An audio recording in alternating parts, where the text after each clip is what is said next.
Hello, my name is CJ, brand ambassador for Hope Family Wines here in Paso Robles, California, and I'm extremely excited to present the newest addition to the Hope Family Wines portfolio, the Austin Paso Robles Chardonnay. Paso Robles is an extremely unique growing region within the Central Coast due to the diversity of the microclimates, the soil compositions, the weather patterns. The result of that diversity is the capability of growing such a wide array of varietals in Paso, where we are currently growing over 60 different grape varietals. And just as we did for Cabernet Sauvignon, we hope to also do for Chardonnay.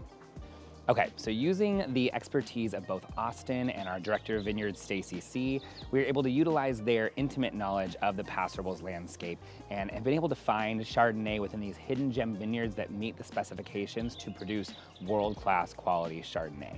So let's have a taste.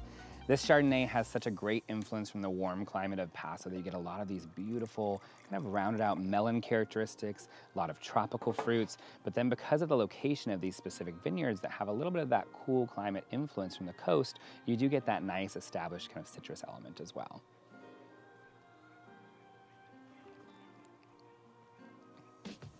Beautifully rounded out, nice soft acidity. This wine's aged in mostly stainless steel to kind of retain a lot of those natural qualities of the Chardonnay grape, and then a little bit of neutral oak just to kind of weigh it down and balance it out a little bit. This wine is a tribute to those who believe in this region and all of its greatness. So jump on board as we showcase the world-class Chardonnay that is being produced in Paso Robles. Cheers.